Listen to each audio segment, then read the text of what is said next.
नमस्कार किसान भाइयों, मैं सरिता मीणा, सीनियर एग्रीकल्चर सुपरवाइजर अलई राजगढ़। तो किसान भाई, आज हम आए हुए हैं लुपिन फाउंडेशन संस्था में राजगढ़, जो कि मूनपुर स्टैंड पे इनकी ब्रांच चली हुई है। तो हमारे प्रोजेक्ट में सर बैठे हुए हैं, आपको एनिमल हस्बेंड्री के बारे में आपको डिटेल से किसान भाइयों को बताएंगे कि कैसे कैसे बेनिफिट दे रहे हैं किसान भाइयों को एनिमल हस्बेंड्री के बारे में। तो सर, आपका थोड़ा इंट्रोडक्शन करा दीजिए किसान भाइयों को।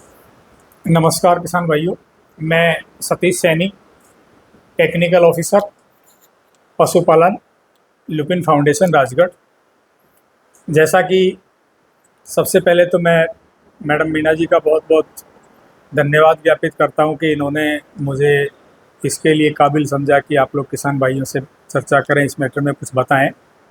तो सबसे पहले तो किसान भाइयों, देखिए, आज के दिन जो सबसे मेन जो मुद्दा है वो खेती और पशु दोनों एक ही सिक्के के दो पहलू हैं।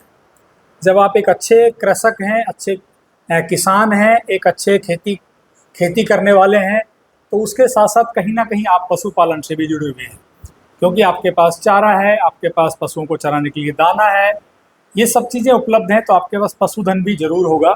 और पशुधन के ऊपर मैं आपसे ये कहना चाहूँगा कि जब आज के दिन आप देखिए कि पशुधन की स्थिति यह है कि वैसे ही हमारे देश में पशुधन बहुत कम हो गया है, लेकिन आप जो पशुधन पालते हैं तो थोड़ा सा मैं उसके ऊपर फोकस करूंगा, तीन चार चीज़ों पे। एक तो सबसे बड़ी चीज़ है कि अपन पशुधन पे जैसे आप और हम हाथ धो के खाना खाते हैं या अपन सफाई का ध्यान रखते हैं, उसी हिसाब से आप लोग भी पशुधन पे भी अपना स्वच्छता का विशेष ध्यान रखें। क्योंकि अभी इस समय आपको पता है कि बरसात का सीजन चल रहा है, पशु पूरा कीचड़ में बंधा रहता है, तो वहाँ पर क्या कि कीचड़, मक्खी, मच्छर, ये बहुत सारे हो जाते हैं। तो उस कारण से पशुओं के इस समय जैसे कभी खुरपका है, रोग है, या उसके कई प्रकार के घाव टाइप के हो जाते हैं, या फिर आप देख रहे हैं कि इस समय जो पशु ब्याने वाला है तो उसके उस टाइप से लगने से उसके घाव के कारण उसके थनैला रोग भी बढ़ने के चांसेस बढ़ जाते हैं। तो इस पर स्वच्छता का विशेष ध्यान रखें। साथ में अभी जो गवर्नमेंट की जो स्कीम के तहत है कि इस समय एफएमडी का बहुत भारी वो चल रहा है, जिसको अपन फुट एंड माउथ डिजीज कहते हैं, यानी खुरपका और मुंह पका रोग जो कहते हैं, उसके ऊपर एक वैक्सीनेशन अभी अब स्टार्ट हो रही है। तो मेरा निवेदन है कि इस समय आप वैक्सीनेशन या पशुओं के टीका अवश्य लगवाएं, क्योंकि इस समय बारिश बरसात का मौसम है।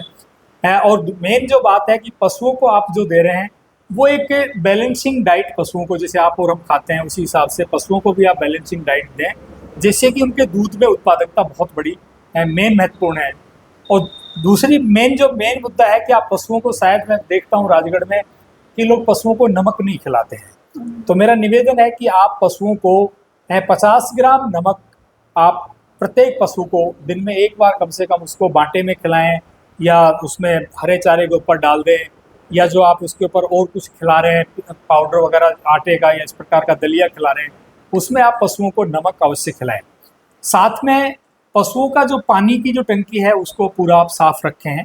अगर महीने 2 महीने में, अगर आपसे एक छोटा सा देसी नुस्खा बताता हूँ कि अगर आप उसमें चूने से, उसे होदी बोलते हो या खेड़ी बोलते हो, उसकी अगर आप पुताई कर दें और उसके अंदर पानी डालें, तो उससे पशुओं में बहुत सारे फायदे होते हैं कि पानी गंदा नहीं होगा, उसमें काई नहीं लगेगी, उसमें कीड़े नहीं पड़ेंगे, और पशुओं के लिए वो पानी बहुत ही फायदेमंद होता है। तो इन छोट और दूध निकालते वक्त पशु का, आप जैसे पशु ब्याह रहा है तो ताज़ा जो पशु ब्याह है उसको कम से कम आप नीम के पत्ते डाल के पानी गर्म करके उसका थन आप धोएं, जिससे कि बहुत सारे रोगों से आपको इन चीज़ों से मुक्ति मिलेगी।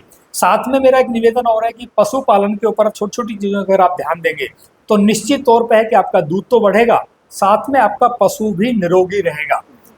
ठीक है सर। उसी हिसाब से पशुओं का देख रेख, अभी जैसे 8-7 लीटर दूध दे रही है तो अपन उसको खोल के जंगल में छोड़ देते हैं, नहीं, उसका एक बैलेंसिंग डाइट जिसको कहते हैं अपन, गेहूं है, उसमें थोड़ा चना है, मेथी है, और उसका जौ का दलिया है, इस प्रकार से आप सारी चीज़ों को मिक्स करके अगर इसका दलिया आप पशु को खिलाते हैं नमक डाल के, तो मैं ये मानता हूँ कि पशु निश्चित तौर पे आपका एक अच्छा दूध भी देगा। और साथ में जो अभी बहुत बड़ी समस्या चल रही है पशुओं में है बांझपन का, क्योंकि बांझपन एक सबसे बड़ी समस्या है कि पशु दूध तो देता है लेकिन उसको पूरी खुराक या पौष्टिकता नहीं मिल पाती है, और यही सबसे बड़ा कारण है पशु का बार बार जैसे रिपीट होना, बार बार वो समय पे आगे का नया नहीं होना। तो ये सारी जो कमी है, तो पशु को बैलेंसिंग डाइट यानी हरा चारा खिलाएं, दलिया वगैरह भी बराबर खिलाएं, पानी भी पशु को बार बार पिलाएं, अगर वो नहीं भी पिए तो उसको आप रख दें उसके पास बाल्टी भर के। तो ये सारी चीज़ों पे पशु को और भैंस को विशेषकर आप एक बार नहलाना है, सुबह जरूर नहलाएं पशु को। दूसरी बात यह है कि पशु को इन वैक्सीनेशन के साथ साथ अभी जैसे गवर्नमेंट की स्कीम फिलहाल बंद हुई है, अभी अक्टूबर में शुरू हो जाएगी, अक्टूबर नवंबर में, तो आप पशु का बीमा अवश्य कराएं। मेरा विशेष आपसे एक निवेदन है, बीमा के साथ साथ वैक्सीनेशन, इन चीज़ों पे छोटी छोटी बातों पे आप ध्यान रखें। मैं इतना ही आपसे निवेदन करूंगा कि जैसे मैडम ने मेरे को यहाँ इनवाइट किया, बताया, तो इन चीज़ों पर विशेषकर आप विशेष ध्यान रखें। जय हिंद, जय भारत। धन्यवाद। आपने किसान भाइयों के लिए बहुत अच्छा कार्य कर रहे हैं हमारे लुपिन फाउंडेशन। तो बने रहें किसान भाई हमारे यूट्यूब चैनल के साथ। आगे भविष्य में आपको कृषि से संबंधित, पशुपालन से संबंधित वीडियो आपको आती रहेंगी, और लुपिन फाउंडेशन की तरफ से भी। तो आप इसका ज़्यादा से ज़्यादा बेनिफिट लें।